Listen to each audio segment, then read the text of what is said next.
Bonjour, bonsoir, bonne nuit, c'est Artiste Brook, on se retrouve pour un nouvel épisode des concerts de Brook, le podcast où je te parle tout simplement de la musique et des mangas. Je le rappelle, je ne parle pas de manga de musique, mais du thème musical dans les mangas.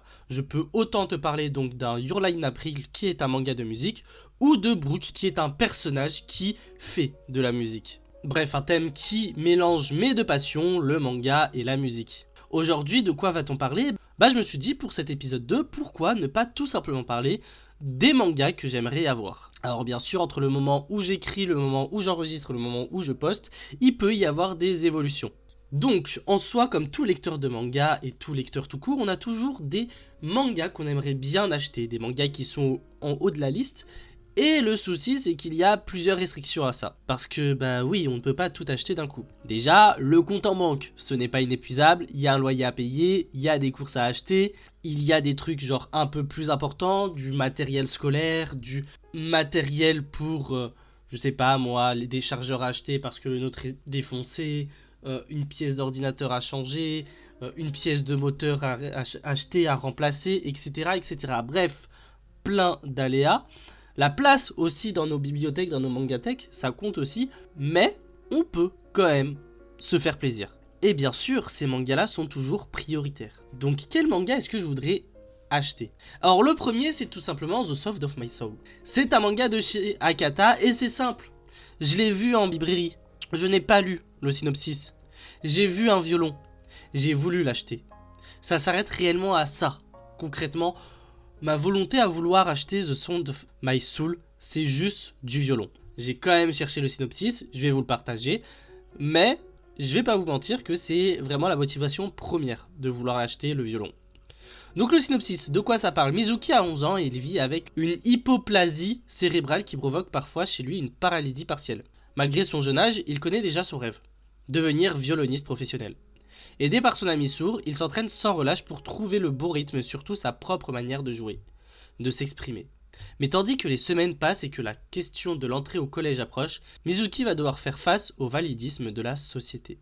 Ok, donc je découvre en vrai de vrai le synopsis avec vous, et en vrai de vrai, j'aime plutôt bien. Vraiment là, réaction à chaud, j'aime plutôt bien. En réalité, je vais pas vous mentir, entre le moment où j'ai écrit le podcast et le moment où je l'enregistre, j'ai déjà acheté les 4 tomes. Je les ai pas encore lus, j'attends un petit peu parce que vraiment j'ai envie de prendre le temps de les enchaîner, prendre vraiment le temps de pouvoir les lire correctement, mais je les ai déjà, on va en parler très bientôt de toute façon. Le deuxième que j'aimerais acheter, alors lui c'est un manga de musique assez culte, un classique, celui que tout le monde nomme en avril, et le conseil en avril, tu l'auras compris, c'est Your Lie in April de Sheki-Hyun.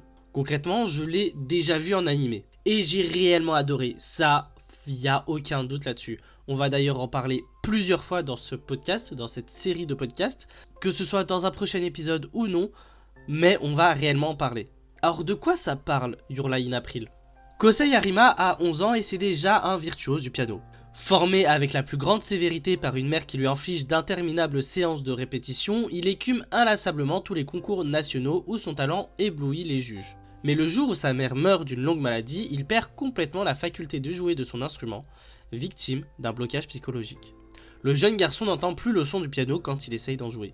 Quelques années plus tard, son chemin croise celui de Kaori, une violoniste dont l'approche de la musique diffère totalement de la sienne. Alors que Kosei est une véritable machine qui sait restituer les partitions à la perfection, Kaori, elle, préfère s'approprier les œuvres et les réinterpréter à sa manière.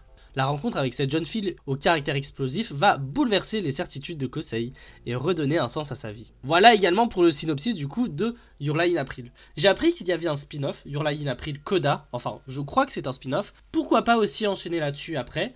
Je crois qu'il y a 7 tomes pour Your Lie in April ou 12, je ne sais plus, mais c'est vraiment un manga que j'aimerais pouvoir acquérir un jour et au moins ça permettrait de comparer l'anime avec le manga. Parce qu'il faut le rappeler, une adaptation anime n'adapte pas tout ou correctement forcément le manga. Et ça peut être vraiment sympa de voir les différences. On va terminer avec un dernier manga, et du coup ça sera le troisième de cet épisode, c'est tout simplement Blue Orchestra. En soi, il est chez personne.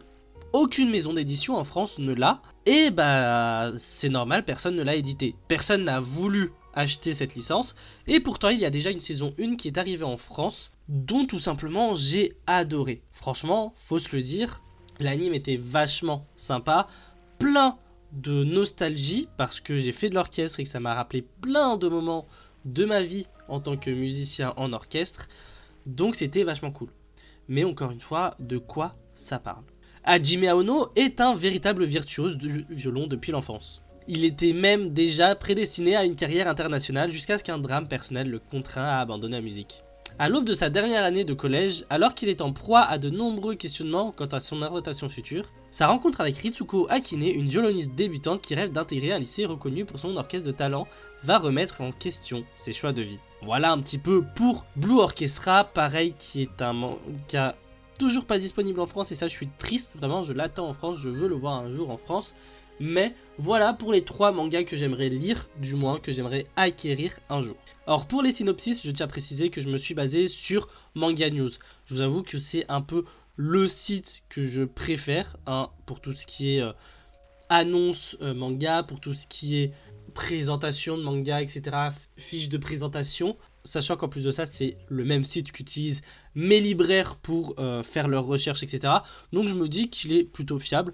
Je préfère ça à Nautiljon, voilà, que Manga News, je crois que ça reste quand même des journalistes manga, alors que Nautiljon, c'est plus un truc à la Wikipédia où tout le monde peut écrire un peu ce qu'il veut. Bref, en tout cas, dites-moi dans les commentaires de YouTube ou dans les commentaires de Spotify de ce podcast quel manga vous hype le plus parmi cette sélection, quel manga vous aimeriez acheter, que ce soit de musique ou pas, et si c'est de la musique, c'est mieux.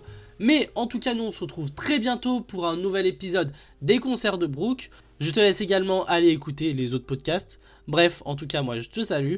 À plus les brookistes.